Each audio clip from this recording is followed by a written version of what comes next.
नमस्कार, उत्तराखंड की खबरों के साथ मैं हूं मनोज मानस। खबरों का रुख करेंगे उससे पहले देख लेते हैं इस वक्त की अहम हेडलाइंस।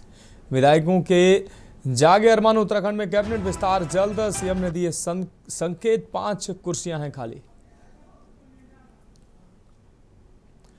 पंचायती राज विभाग ने जारी की तिथियां, 27 को होगा प्रधानों का शपथ ग्रहण, पहली बैठक 28 अगस्त को। प्रदेश में आपदाओं से हुए नुकसान का होगा आकलन, केंद्र सरकार द्वारा गठित 7 सदस्यीय टीम आएगी। Uttarakhand chief engineer, director, deputy director rank के अधिकारी शामिल। प्रदेश में 7500 ग्राम पंचायतों में लगेगी स्वास्थ्य चौपाल, 17 से 2 अक्टूबर तक चलेगा विशेष अभियान। चमोली के भागीरथी बिष्ट ने हैदराबाद मैराथन में जीता गोल्ड मेडल, 2 घंटे 51 मिनट में 42 किलोमीटर दौड़ पूरी कर रचा इतिहास। प्रदेश के कई जिलों में भारी बारिश का ऑरेंज अलर्ट, दून समेत 3 जिलों में बंद रहेंगे स्कूल, 27 अगस्त तक प्रदेश में भारी बारिश की संभावना। आप देख रहे हैं के न्यूज, खबरों का सारथी। और अब खबरें विस्तार से। हम खबर से बुलेटिन की शुरुआत करेंगे। काशीपुर में निजी अस्पतालों की मनमानी पर एक बार फिर गंभीर सवाल खड़े हुए हैं। आपको बता दें, वेदांता हॉस्पिटल पर इलाज में लापरवाही और आयुष्मान योजना का गलत इस्तेमाल करने का आरोप लगा है। बच्ची की मौत के बाद परिजनों और स्थानीय लोगों ने अस्पताल प्रबंधन के खिलाफ कार्रवाई की मांग तेज कर दी है। वहीं कुमाऊं कॉलोनी निवासी पीहू नाम की बच्ची बीमार थी, जिसे वेदांता अस्पताल में भर्ती कराया गया था। परिजनों का कहना है कि उन्होंने इलाज आयुष्मान योजना से कराने की मांग की, लेकिन अस्पताल ने इलाज शुरू करने के साथ ही अलग से बिल भी वसूलना शुरू कर दिया। इलाज के दौरान बच्ची की मौत हो गई। इसके बाद परिजनों ने अस्पताल पर लापरवाही बरतने और योजना का गलत फायदा उठाने के आरोप लगाए। परिजनों का कहना है कि अस्पताल पर कार्रवाई के बाद ही बच्ची का अंतिम संस्कार किया जाएगा। वहीं सूचना मिलते ही मौके पर काशीपुर तहसीलदार पहुंचे और परिजनों को आश्वासन दिया कि जो भी वैधानिक कार्रवाई होगी वह कार्रवाई हॉस्पिटल के खिलाफ की जाएगी। इतना ही नहीं, युवा नेता गगन कंबोज ने भी अस्पताल प्रबंधन पर गंभीर सवाल खड़े किए। गगन कंबोज का कहना है कि वेदांता हॉस्पिटल पर पहले भी कई बार ऐसे आरोप लगे हैं, लेकिन प्रशासन और जनप्रतिनिधियों ने कभी ध्यान नहीं दिया।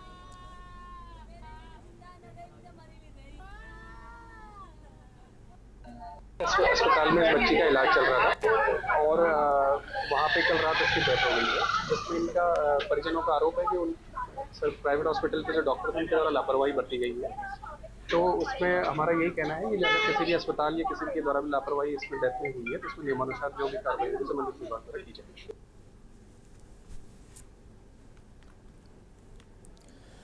हल्द्वानी में जिला विकास प्राधिकरण की मनमानी को लेकर भीमताल के पांडे गांव से आए किसानों ने उनके राजस्व गांव की कृषि योग्य भूमि पर प्राधिकरण द्वारा जमीन और खरीद और बिक्री पर लगाए गए रोक का विरोध किया। ग्रामीणों ने कहा कि उनके राजस्व गांव हैं और वहां किसी भी प्रकार का निर्माण नहीं हो रहा है। इसके बावजूद जिला विकास प्राधिकरण ने अपनी मनमानी करते हुए गाँव में जमीन पर खरीद और बिक्री पर रोक लगा दी है, जो कि सरासर खेती किसानी करने वाले काश्तकारों के लिए अन्याय है। वहीं संबंधित मामलों में जिला विकास प्राधिकरण के उप सचिव गोपाल सिंह चौहान ने कहा कि संबंधित गांव के लोगों का ज्ञापन उन्हें प्राप्त हुआ है, उसकी जांच कर जो भी वैधानिक कार्रवाई होगी उसे किया जाएगा।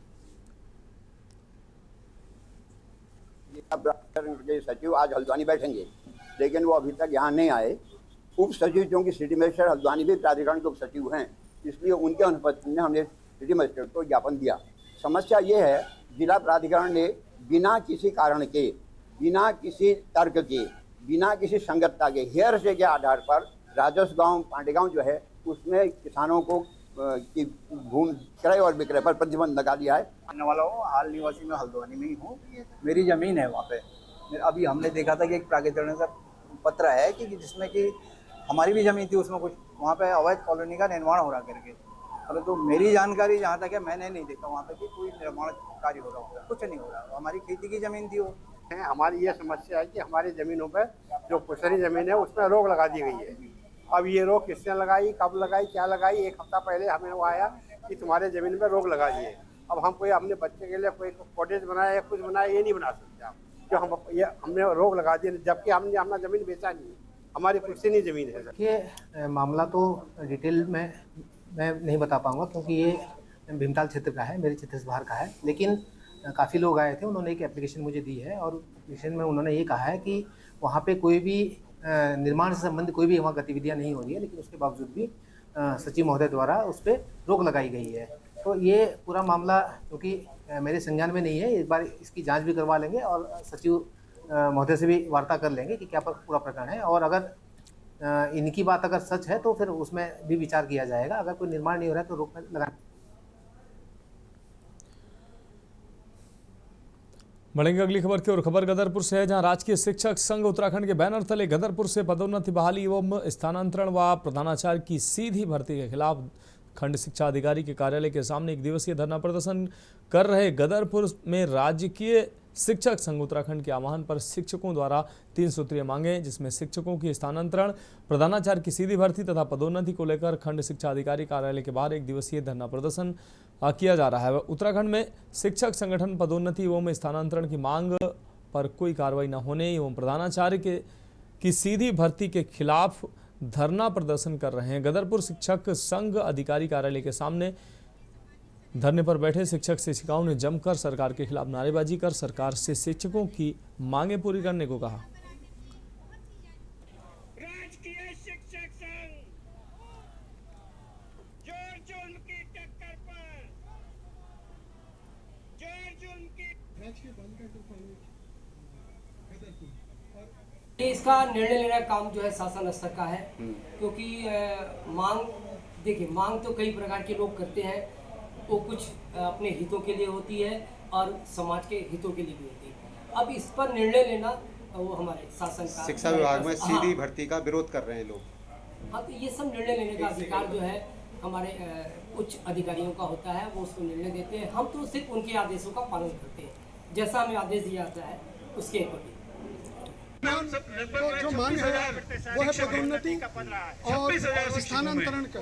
विभागीय जो पदोन्नति है उसको बंद करके रखा है। इसे अतिशीघ्र जल्द से जल्द 100% विभागीय पदोन्नति हो और जो सीधी भर्ती प्रधानाचार्य है उसको निरस्त किया जाए, अन्यथा हम इसके बाद मुख्यालय में धरना देंगे, उसके बाद मंडल में और उसके बाद देहरादून में हम धरना देंगे।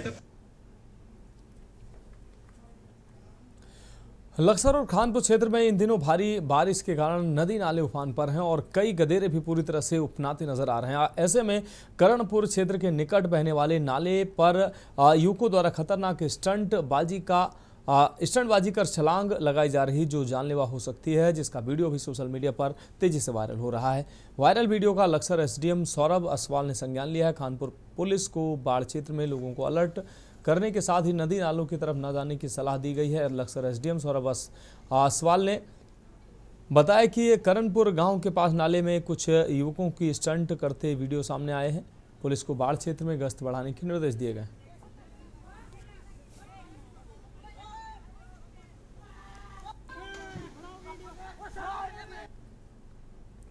अब बढ़ेंगे अगली खबर की ओर। हल्द्वानी शहर में लगातार बढ़ते अपराध ने लोगों की नींद उड़ा दी है। ताजा घटनाक्रम एक और जहां ग्रामीण क्षेत्र में गोलीकांड ने सनसनी फैला दी है, वहीं दूसरी ओर कोतवाली के बाहर तहसील के पीछे एक युवक का अज्ञात शव मिलने से हड़कंप मच गया।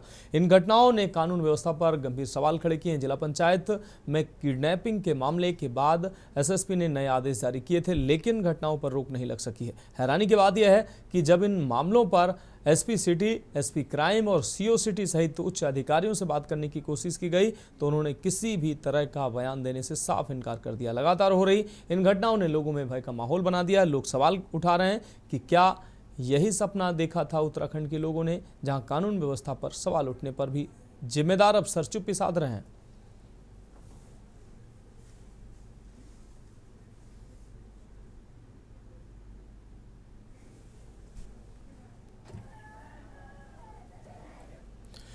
आगामी 26 अगस्त को उत्तराखंड कांग्रेस प्रदेश में बिगड़ती कानून व्यवस्था, आपदा ग्रसित क्षेत्रों में ढिलाई से कार्य करने व वोट चोरी जैसे मुद्दों के खिलाफ राजभवन कूच का प्रदर्शन करने जा रही है, जिसको लेकर भाजपा के प्रदेश प्रवक्ता हनी पाठक ने कांग्रेस पर निशाना साधा। उन्होंने कहा कि भारतवर्ष में आतंकवाद के रूप में कांग्रेस को जाना जाता है। आतंक फैलाने का कार्य तो कांग्रेस ही कर रही है। कांग्रेस को मोतियाबिंद का ऑपरेशन मोतियाबिंद का ऑपरेशन कांग्रेस कराए और काला चश्मा लगा है कांग्रेस को, जिसको यदि कांग्रेस हटाकर देखेगी तो निश्चित ही हर तरफ सुख, समृद्धि और अच्छी कानून व्यवस्था देखने को मिलेगी।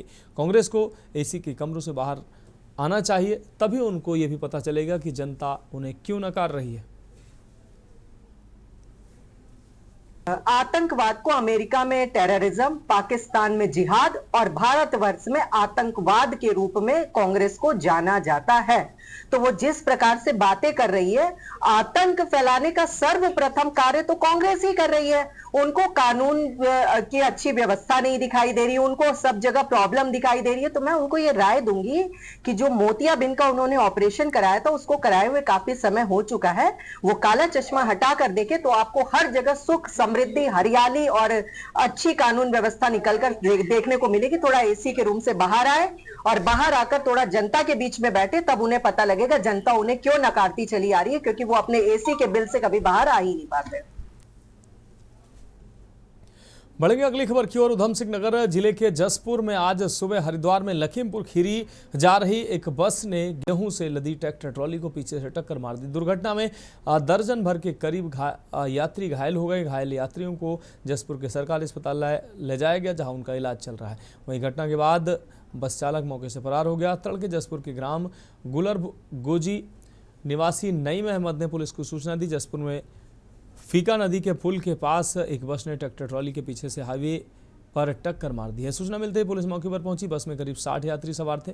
घटना के बाद बस का चालक मौके से फरार हो गया। एक ट्रैक्टर ट्रॉली में गेहूं लदा हुआ था। मौके पर उपस्थित सवारी तथा ट्रैक्टर ट्रॉली के चालक द्वारा बताया गया कि बस चालक द्वारा ट्रैक्टर ट्रॉली को पीछे से टक्कर मार दी गई।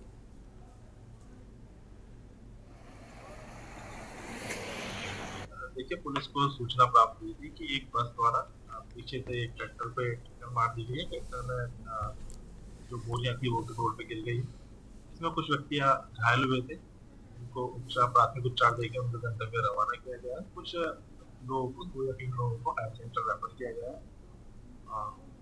इसके अलावा जो भी कार्रवाई होगी ना, तहरीर वगैरह होगी।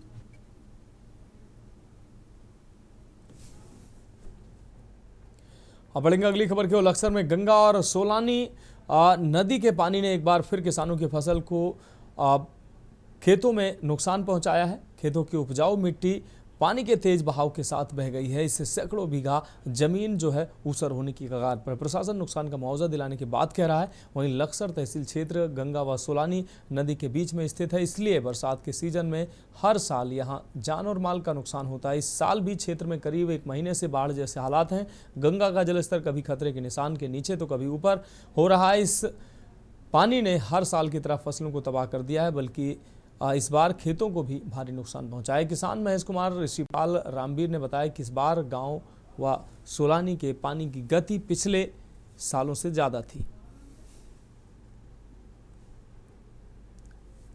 जो मथाना से आगे जो तटबंध जहाँ पर नहीं है, वहाँ पर सिंचाई विभाग ने इसका प्रस्ताव है और जैसे ही स्वीकृति मिलती है उसके बाद से वहाँ पर सिंचाई विभाग वालों को क्या है कि वो फिर से उस प्रस्ताव जो उन्होंने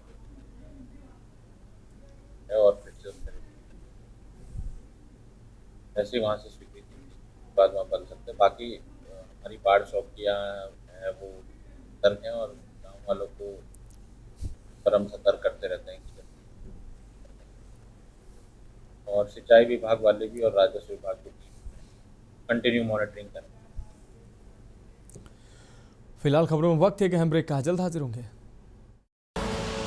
आप देख रहे हैं के न्यूज, खबरों का सारथी। ब्रेक के बाद उत्तराखंड की खबरों में एक बार फिर से आपका स्वागत है। बढ़ेंगे अगली अहम खबर की ओर। अगली खबर श्रीनगर गढ़वाल से है, जहां सोमवार को एक युवक ने नेथाड़ा पुल से अलकनंदा नदी में छलांग लगाकर आत्महत्या कर ली। प्रत्यक्षदर्शियों के अनुसार घटना सुबह के समय हुई, जब पुल से गुजर रहे लोगों ने युवक को अचानक नदी में कूदते देखा। जानकारी के अनुसार युवक की पहचान सुपाड़ा निवासी के रूप में हुई है, जो पेशे से वाहन चालक था। प्रारंभिक छानबीन में सामने आया है कि युवक कई दिनों से मानसिक तनाव में चल रहा था। वहीं उसके दोस्तों ने भी पुष्टि की है कि वह पिछले कुछ समय से परेशान था। घटना की सूचना मिलते ही पुलिस और आपदा प्रबंधन दल मौके पर पहुंचा और नदी में सर्च अभियान चलाया जा रहा है। हालांकि खबर लिखे जाने तक युवक का कोई सुराग नहीं मिल पाया था। फिलहाल पुलिस मामले की गहन जांच कर रही है।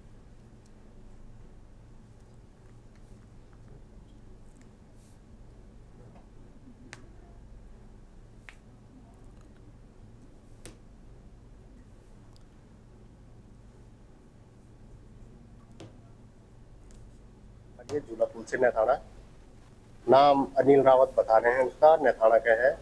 ड्राइवर है शायद।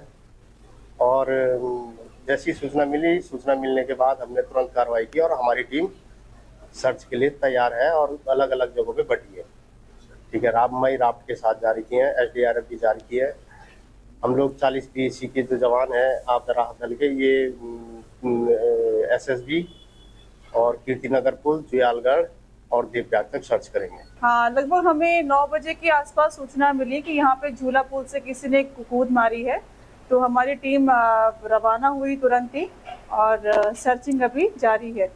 मैम, मौके पर कुछ एविडेंस मिले हैं या कुछ सामान छोड़े? वीडियो किसी ने बनाया है उनका, तो एक शॉर्ट सा हमारे पास है उसका वीडियो, और बाकी सामान वगैरह तो कुछ भी अवेलेबल नहीं हुआ, लेकिन लोगों ने जो आसपास लोगों ने देखा उन्होंने बताया कि हाँ, एक व्यक्ति ने यहाँ से कूद मारी है। बढ़ेंगे अगली खबर की ओर। जिलाधिकारी वंदना सिंह द्वारा आज जिला मुख्यालय हॉस्पिटल का औचक निरीक्षण किया गया। अस्पताल में दी जा रही सुविधाओं का उन्होंने जायजा लिया। निरीक्षण के दौरान जिलाधिकारी ने विभिन्न वार्डों में भर्ती मरीजों से अस्पताल में मिलने वाली सुविधाओं की जानकारी ली।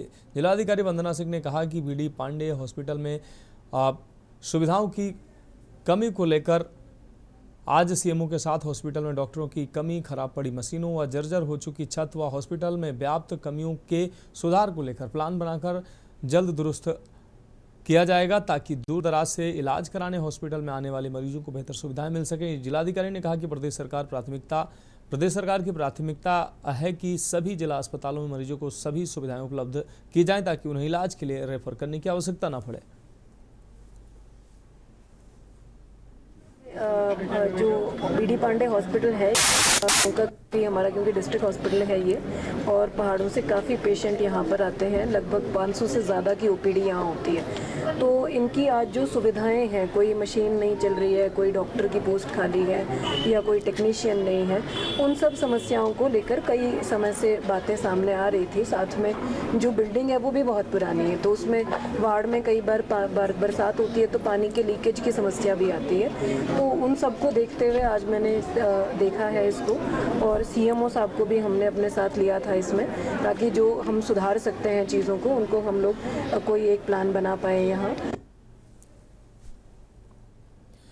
बढ़ेंगे अगली खबर की ओर। खबर खटीमा से है, जहां आपको बता दें अयाजतुल गौसिया इस्लाम नगर में 1500 साला जश्न ईद मिलादुन्नबी के अवसर पर तंजीम उलमाए अहले सुन्नत खटीमा के तत्वाधान में एक प्रेस कॉन्फ्रेंस आयोजित की गई। प्रेस कॉन्फ्रेंस में मदरसा गौसिया के प्रबंधक मौलाना इरफान उल हक कादरी ने बताया कि सितंबर 2025 को मोहसिन इंसानियत हजरत मोहम्मद सल्लल्लाहु अलैहि वसल्लम के पैदाइश के 1500 वर्ष पूरे होने के अवसर पर क्षेत्र के 15 गरीब परिवारों को साल भर का राशन दिया जाएगा।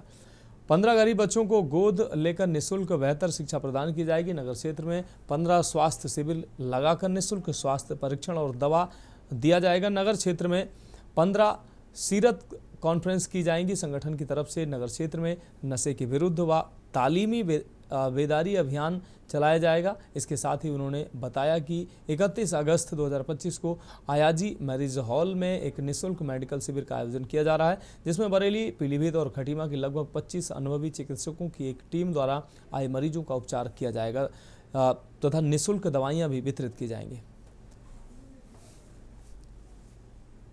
इंसानियत पैगंबर इस्लाम हज़रत मोहम्मद मुस्तफ़ा सल्लल्लाहु अलैहि वसल्लम का आने वाली 5 सितंबर को 1500 साला यौम विलादत है।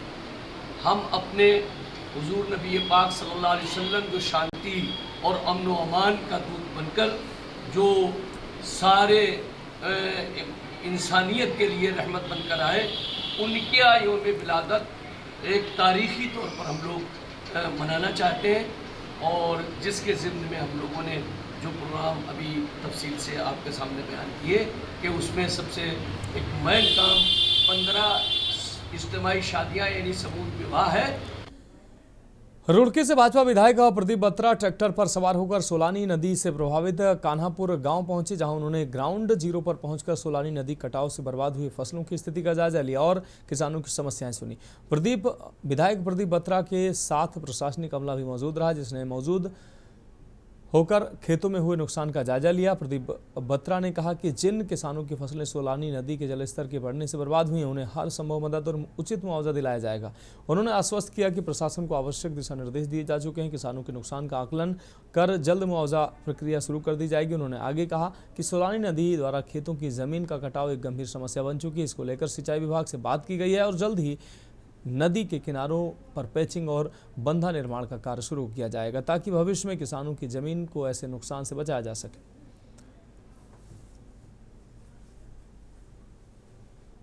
और पानी पीछे से काफ़ी पानी आ रहा है, जिससे कि आसपास के क्षेत्रों को नुकसान हुआ। हमारे जो खानापुर गाँव है, यहाँ की सारी फसलें बर्बाद हो गई हैं। जंगल जो है वो खराब हो गए, गाँव में आ जाने का रास्ता जो है वो कट गया है। और मैं समझता हूँ कि किसान भाइयों को हमारे काफ़ी नुकसान हुआ है। किसान भाइयों को देखने के लिए और यहाँ उनकी मुआवजे की बात करने के लिए मैं आया हूँ। तो लगातार हम लोग संपर्क में हैं। माननीय मुख्यमंत्री जी लगातार आपदा पे जो है परीक्षण कर रहे हैं। मैं समझता हूँ कि यहाँ के किसानों के लिए हम मुआवजा घोषित कराएंगे और जिनकी फसलें बर्बाद हुई हैं उनको उसका जो मुआवजा है वो दिलवाएंगे। बढ़ेंगे अगली खबर की ओर। उत्तराखंड हाईकोर्ट ने जिला खनन अधिकारी उधम सिंह नगर के द्वारा काशीपुर के एक किसान के ऊपर अवैध खनन करने के एवज में उनके ऊपर लगाए गए 1,91,00,000 के जुर्माने को माफ करने को लेकर दायर याचिका पर सुनवाई करते हुए कोर्ट की खंडपीठ ने जुर्माने की रकम वसूलने के आदेश पर रोक लगाते हुए सरकार से 3 सप्ताह में जवाब प्रस्तुत करने को कहा है। आज हुई सुनवाई पर सचिव खनन व न्याय सचिव कोर्ट में वीडियो कॉन्फ्रेंस के माध्यम से पेश हुए। आपको बता दें कि काशीपुर के ग्राम दभोड़ा के किसान दूनी चंद्र ने उच्च न्यायालय में याचिका दायर कर कहा कि उनकी भूमि कोसी नदी के किनारे स्थित है। खनन विभाग ने बिना उनका पक्ष सुने उनको अवैध खनन का नोटिस दे दिया। साथ में अवैध खनन करने को लेकर उनके ऊपर पेनाल्टी 1,91,00,000 रुपए लगा दी, जबकि उनके द्वारा कोई खनन कार्य किया ही नहीं गया। जबकि इसकी शिकायत उनके द्वारा कमिश्नर कुमायूं सरकार से की गई तो उनकी शिकायत निरस्त कर दी गई। इससे क्षुब्ध होकर उनके द्वारा उच्च न्यायालय में याचिका दायर की गई। पूर्व में हुई सुनवाई के दौरान अब अधिकारी खनन की परिभाषा तक नहीं बता पाए। पेनल्टी इनफैक्ट वो माफ़ी नहीं, वो तो लॉफुली कर नहीं सकते थे। वो पेनल्टी हम पे इम्पोज हो ही नहीं सकती, हम तो किसान हैं। आज केस फिर लगा था, माइनिंग सेक्रेटरी को बुला रखा था। आए थे माइनिंग सेक्रेटरी, थोड़ा उनका तबीयत ठीक नहीं थी, एंजियोप्लास्टी वगैरह हुई है। लॉ सेक्रेटरी को भी बुला रखा था, जोशी जी को। तो कोर्ट ने फिलहाल तो स्टे कर दी है पेनल्टी, और फिर और उन लोगों को कहा है कि ये स्पेशल कोर्ट का कॉन्स्टिट्यूशन अभी नहीं हुआ है MMDR एक्ट के अकॉर्डिंग। आज तक स्पेशल कोर्ट नहीं बनी है यहाँ पे, जिसका प्रिजाइडिंग अफसर डिस्ट्रिक्ट जज लेवल का अफसर होगा। तो लॉ सेक्रेटरी से कहा है 3 हफ्ते में वो जवाब देंगे कि स्पेशल कोर्ट्स बनाएं माइनिंग से रिलेटेड केसेस जिसमें जाएंगे तो MMDR एक्ट के अकॉर्डिंग, और स्टे कर दिए प्रोसीडिंग्स। 3 हफ्ते बाद केस फिर लगेगा। फिलहाल उत्तराखंड की खबरों में अभी के लिए मेरे साथ इतना ही। मुझे दीजिए इजाजत और आगे आप देखिए के न्यूज इंडिया का विशेष कार्यक्रम मंथन हमारे प्रधान संपादक दुर्गेन चौहान जी के साथ। आप देख रहे हैं के न्यूज, खबरों का सार।